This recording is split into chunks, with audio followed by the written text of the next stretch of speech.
1200 കൊല്ലം മുൻപ് ഭാരതത്തെ ഒരു മഹാരോഗം ബാധിച്ചു. ക്യാൻസറിനേക്കാളും 100 മടങ്ങ് ശക്തമായ അപകടകാരിയായ ഒരു രോഗം. അതാണ് നമ്മുടെ ജാതി വ്യവസ്ഥ. അത് മനുഷ്യനെ ആകെ നശിപ്പിക്കുക ചെയ്തത്. മഹാരോഗമായതുകൊണ്ട് അതിനെ അതിജീവിക്കാൻ ഭാരതീയ ജനതയ്ക്ക് വേണ്ടത്ര കഴിഞ്ഞില്ല. അതായത് അന്നുവരെ നമ്മുടെ ഈശ്വരതുല്യരായ ഋഷികൾ കണ്ടെത്തിയ മഹാതത്വങ്ങൾ, വിവരങ്ങൾ, ഏറ്റവും കൂടിയ വിവരങ്ങൾ, അറിവുകൾ 90% നഷ്ടപ്പെട്ടു പോയി. അതെങ്ങനെ? പല വഴിക്കാണ് നഷ്ടപ്പെട്ടത്. പുറത്തു നിന്നും കടന്നു വന്ന അക്രമികൾ തീയിട്ടും അല്ലാത്ത രീതിയിലും നശിപ്പിച്ചു. 90% നശിപ്പിച്ച് കളഞ്ഞു. ത്രികാലജ്ഞാനികളായ നമ്മുടെ ഋഷികൾ അത് കണ്ടറിഞ്ഞ്, നേരത്തെ തന്നെ അവർക്ക് സംശയം ഉണ്ടായിരുന്നു, എഴുതി വച്ചതൊക്കെ നഷ്ടപ്പെട്ടാലും അതിവിടെ നിലനിൽക്കണം, കുറേയെങ്കിലും മൂല്യം കൂടിയതൊക്കെ. അതിനുവേണ്ടി അവർ തിരഞ്ഞെടുത്ത് കുറേ എണ്ണം എടുത്ത് ആചാരം എന്ന രൂപം കൊടുത്ത് ആചാരങ്ങളായി ഇവിടെ നിലനിർത്തി. അതാണ് നാം കാണുന്ന പല ഹൈന്ദവ ആചാരങ്ങളും ഭാരതത്തിലെ. ഈ ആചാരങ്ങൾ ഇടയ്ക്ക് ചില തൽപര കക്ഷികൾ അത് കഴിഞ്ഞ് ചിലതൊക്കെ കൂട്ടിച്ചേർത്തു. അതൊക്കെ നമ്മളുടെ മഹാന്മാരായ അയ്യങ്കാളിയും നമ്മുടെ നാരായണ ഗുരുസ്വാമിയും ചട്ടമ്പി സ്വാമികളും കൂടി പരമാവധി ഒഴിവാക്കേണ്ടത് അവരൊഴിവാക്കി. അതിനുശേഷം പല മഹാന്മാരും ഉണ്ടായി. അവരെ കാലാകാലങ്ങളിൽ കുറേശ്ശെ പരിഷ്കരിച്ചിട്ടിരുന്നു. അങ്ങനെ പരിഷ്കരിച്ച് ഇപ്പോൾ ഏകദേശം വലിയ തരാറില്ലാത്ത ഒരു രീതിയിൽ ആയിട്ടുണ്ട്. ആചാരങ്ങളൊക്കെ മിക്കവാറും അനാചാരങ്ങളിലുണ്ടായിരുന്നെല്ലാം മാറ്റിക്കളഞ്ഞു. നല്ല ആചാരങ്ങളാണ് ഇപ്പം നിലനിൽക്കുന്നതിൽ മിക്കവാറും എന്ന് പറയാം.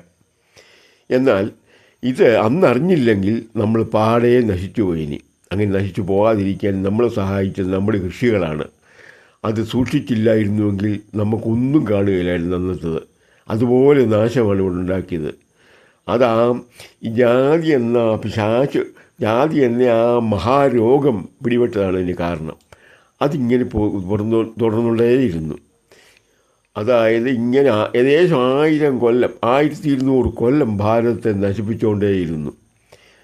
അപ്പോഴും ഈ ആചാരങ്ങളിൽ ഒളിച്ചിരുന്നു മൂല്യങ്ങൾ ഒത്തിരി. അതാണ് നമ്മൾ വീണ്ടും ഇപ്പോൾ പ്രയോജനപ്പെടുത്താൻ തുടങ്ങിയിട്ടുണ്ട്. അതാണ് മോഡിയൊക്കെ ഉപയോഗിക്കുന്ന ചില തിയറിയൊക്കെ. അതൊക്കെ തന്നെയാണ് ഭാരതത്തിൻ്റെ മൂല്യങ്ങളാണ്. അതുകൂടെ ഒളിച്ചു വെച്ചിരുന്ന അദ്ദേഹം കണ്ടെത്തിയതാണ്. അല്ലാതെ പുറത്തുനിന്നും കൊണ്ടൊന്നുമല്ല, അദ്ദേഹത്തിൻ്റെ ഒന്നുമല്ല. അദ്ദേഹം അത് കണ്ടെത്തി എന്നുള്ളതാണ് നമ്മുടെ മൂല്യങ്ങൾ. 75 കൊല്ലം മുൻപ് നമുക്ക് അതിനൊരു മരുന്ന് കണ്ടുപിടിക്കാൻ സാധിച്ചു. അതാണ് നമ്മുടെ സ്വാതന്ത്ര്യം കിട്ടിക്കഴിഞ്ഞപ്പോൾ നമ്മളുടെ പ്രതിഭകളായ കുറേ ആൾക്കാർ ചേർന്ന് അതിനുള്ള നിയമം തയ്യാറാക്കി. ആ നിയമത്തിൽ വളരെ സുപ്രധാന പങ്ക് വഹിച്ചത് നമ്മുടെ അംബേദ്കർ തന്നെയാണ്. മഹാനായ അംബേദ്കർ. അദ്ദേഹം സുപ്രധാന പങ്ക് വഹിച്ച് രൂപം കൊടുത്ത നമ്മളുടെ പുതിയ നയം, അതായത് നമ്മുടെ ഈ നിയമം, അത് ഏതാണ്ട് 70% വരെ രോഗം ഭേദപ്പെടുത്തി. ഇപ്പോഴും 30% നിലനിൽക്കുന്നു. കഠിനമായ ശ്രമമുണ്ടെങ്കിൽ നമ്മൾക്ക് അതിൽ നിന്ന് രക്ഷപ്പെടാൻ പറ്റും പെട്ടെന്ന് തന്നെ. അതിനുവേണ്ടി നമ്മൾ ശ്രമിച്ചു തുടങ്ങി. നമ്മുടെ ഋഷികൾ ഒളിച്ചു വച്ചിരുന്ന തത്വങ്ങൾ ഒന്നൊന്ന് കണ്ടെത്തി നമ്മുടെ മോദിജി നടപ്പാക്കി തുടങ്ങി. അപ്പോൾ കുറച്ചുകൂടി പുറകോട്ട് പോയ ഒരു സമൂഹത്തിനെ ഉന്നതിയിലേക്ക് നയിക്കാൻ അദ്ദേഹം നന്നായിട്ട് ശ്രമിക്കുന്നുണ്ട്. നമുക്കൂടെ പങ്കുചേരണം. പുറകോട്ട് പോയത് ആ രോഗബാധയിൽ അന്ന് മുതൽ കഷ്ടനഷ്ടങ്ങൾ ഉണ്ടായിട്ടുള്ളവരേ ഭാരതത്തിലുള്ളൂ. എല്ലാ സമൂഹങ്ങളും, ഒരു സമൂഹമല്ല, കുറേ ആൾക്കാർ അങ്ങ് വളരെ പുറകോട്ട് പോയി എന്നുള്ളതേ ഉള്ളൂ. അവരെ മുഖ്യധാരയിലേക്ക് കൊണ്ടുവരാൻ ഒത്തിരി കാലമൊന്നും വേണ്ട. ഒരു 15 കൊല്ലം ആത്മാർത്ഥമായിട്ട് ശ്രമിച്ചാൽ അത് കംപ്ലീറ്റ് മാറ്റിയെടുക്കാൻ നമുക്ക് സാധിക്കും. നമ്മളുടെ സഹോദരങ്ങൾ തന്നെ നമ്മൾ തന്നെ തള്ളിപ്പറയേണ്ട ഒരവസരം ഇവിടെ ഉണ്ടായി. അതൊരു രോഗബാധയായിരുന്നു. ആ രോഗബാധ കൊണ്ടാണ് അങ്ങനെ സംഭവിച്ചത്. അത് മനസ്സിലാക്കി ഭാരതത്തിൻ്റെ ഓരോ പൗരനും അതിനു വേണ്ടിയുള്ള എന്ത് വിട്ടുവീഴ്ചയും ചെയ്യാൻ തയ്യാറാവണം. ഇപ്പോൾ അവർക്ക് കൊടുക്കുന്ന ആ ഒരു താഴോട്ട് പോയ ആൾക്കാർക്ക് കൊടുക്കുന്ന ആനുകൂല്യങ്ങൾ പോരാ, അത് വർദ്ധിപ്പിക്കണം, സ്പീഡ് വർദ്ധിപ്പിക്കണം.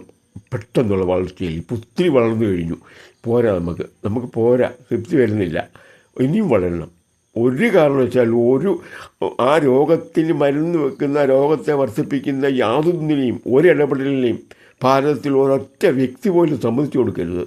അത് ഈ കേന്ദ്ര ഗവൺമെൻറ് ഇപ്പോൾ മോഡിജി അത് കണ്ടെത്തിയിട്ടുണ്ട്, വേണ്ട പ്രോത്സാഹനം കൊടുത്തു തുടങ്ങിയിട്ടുമുണ്ട്. അവരെ കണ്ടെത്താൻ അദ്ദേഹം വേണ്ടി വന്നു. നമ്മളുടെ മഹതിയായ പ്രസിഡൻറ്റിനെ കണ്ടെത്തി. അവർക്ക് ആ യോഗ്യത ഉള്ളതുകൊണ്ടാണ് ആ ജോലി കൊടുത്തത്. അവർക്ക് അതിനുള്ള യോഗ്യത ഉണ്ടെന്നുള്ളത് കണ്ടെത്തി. അത് കണ്ടെത്തിയെന്നുള്ളതാണ് മോദിജിയുടെ ഒരു വിജയമായിട്ട് ഞാൻ കാണുന്നത്. ഒന്ന് ആലോചിച്ച് നോക്കി, നമുക്ക് ശ്രദ്ധിച്ചാൽ മനസ്സിലാവും. അവരുടെ ഇംഗ്ലീഷിൻ്റെ ഉച്ചാരണം ഒന്ന് നോക്കി, അതിൻ്റെ ഏറ്റക്കുറച്ചിലൊന്ന് നോക്കി, എന്ത് ഭംഗിയാണെന്ന് നോക്കി. സ്ത്രീത്വത്തിൻ്റെ ശബ്ദത്തിൻ്റെ മാധുര്യത്തിൽ എല്ലാം തികഞ്ഞൊരു സ്ത്രീ ശബ്ദമാണത് അവരുടേത്. ഒന്നും പറഞ്ഞാൽ തീരാത്ത യോഗ്യതയുള്ള ആ സ്ത്രീക്കുണ്ട്. നമ്മുടെ പ്രസിഡൻറ്റിനുണ്ട്. നമുക്ക് അവരെ കിട്ടിയത് ഒരു വലിയ നേട്ടമായിട്ട് നമുക്ക് എന്നും നമ്മളുടെ മനസ്സിൽ കാണണം. അങ്ങനെ ഒരാൾ കണ്ടെത്തി എന്നുള്ളത് കൊണ്ട് മോഡിയെ ഞാൻ അങ്ങേയറ്റം എൻ്റെ മനസ്സിൽ സ്ഥാപിച്ചിട്ടുണ്ട്. നമ്മൾ ഓരോരുത്തരും ശ്രമിക്കണം. ഒരിക്കലും ഇനിയും നമുക്ക് നമ്മളിലൊരാൾ ആണെന്ന് നമ്മൾക്ക് ഒരിക്കൽ പോലും തോന്നരുത്. ഒരു കാരണവശാലും തോന്നരുത്, ഒന്നുകൊണ്ടും തോന്നരുത്. നമ്മളുടെ ഇവിടുത്തെ ഉന്നതനെന്ന് പറയുന്ന ആൾക്കാർ അവർ ആ ഒരു മാമൂലിൽ വെച്ചുകൊണ്ടിരിക്കരുത്. ഒരിക്കലും അങ്ങനെ അല്ല എന്നവർ മനസ്സിലാക്കണം. എല്ലാവരും ഒന്നിച്ച് ജീവിച്ചവർ, ഒന്നിച്ച് ഭക്ഷണം കഴിച്ചവർ, ഒന്നിച്ച് ജീവിച്ചവർ തരം തിരിച്ച് താഴോട്ട് വിട്ടാൽ അത് കുറച്ച് പരിണാമപരമായി പുറകോട്ട് നിന്ന ഒരു സമൂഹമായിരുന്നിരിക്കും. എന്നാലും അങ്ങനെ പോയാൽ ഒരു വീട്ടിലൊരാൾ അല്പം ബുദ്ധി കുറഞ്ഞു പോയി, അല്ലെങ്കിൽ അല്പം കഴിവ് കുറഞ്ഞു പോയി, നമ്മൾ കളയുമോ? അത് ഒരിക്കലും പാടില്ല. അത് തന്നെയാണ് ഇവിടെ സംഭവിച്ചത്. ഇവിടെ ഇനിയും മേലിൽ നമ്മൾ ഒരു വ്യക്തിയിൽ നിന്ന് പോലും അങ്ങനൊരു ഇടപെടലോ സംസാരമോ ചിന്തയോ ഒരു ഇടപെടലും ഉണ്ടാവില്ലേ. അവർക്ക് വേണ്ടത് അങ്ങനെ ദളിതരെന്ന് പറയുന്ന ആ വിഭാഗം, ആ പേര് പോലും ശരിയല്ല. തദ്ദേശവാസികളെന്ന ആ ഒരു പേര് അവരിലൊരാൾ പറഞ്ഞ് ഞാൻ കേട്ടു. അത് സത്യമാണ്. തദ്ദേശവാസികൾ ഒരു കലർപ്പുമില്ലാത്ത ഇവിടുത്തെ ദളിതൻ മാത്രമാണ്. പുറത്തു നിന്നൊരൊറ്റ ദളിതൻ പോലും ഇവിടെ വന്നിട്ടില്ല. ഇവിടുത്തെ ദളിത വർഗത്തിൽ നമ്മൾ ദളിതെന്ന് പറയരുത്, മാറ്റണം. ഇനിയും തദ്ദേശവാസികൾ നമുക്ക് മതി. തദ്ദേശവാസികൾ, അത് ശരിയാണ്, നമ്മളെല്ലാം തദ്ദേശവാസികളായിരുന്നു. അതിൽ കുറച്ച് വിഭാഗം മുന്നോട്ട് പോയി കുറച്ചൊന്ന് ആ വളർച്ചയിലൊന്ന് പുറകോട്ട് നിന്നു എന്ന് മാത്രമേ ഉള്ളൂ. ആ രോഗബാധ കൊണ്ട്, ജാതി എന്ന രോഗബാധ കൊണ്ട് അങ്ങനെ നിന്നുപോയത്. ആ രോഗം അല്പമേ ഉള്ളൂ. അത് നമുക്ക് പെട്ടെന്ന് പരിഹരിച്ച് ഒരേ ധാര, ഒരേ ജനം, ഒന്നുപോലെ അങ്ങനൊരു നിലയിലേക്ക് നമുക്ക് പെട്ടെന്ന് എത്തിക്കുന്നുണ്ട്. അതിന് ഓരോ വ്യക്തിയും ശ്രമിക്കണം, ഒട്ടും പുറകോട്ട് നിൽക്കരുത്. ദയവായിട്ട് ഈ അപേക്ഷ ഞാൻ താഴ്മയായി അഭ്യർത്ഥിക്കുകയാണ്. ഒന്ന് സ്വീകരിക്കണേ എന്ന് എല്ലാവരോടും പറയുന്നു. ഓക്കെ.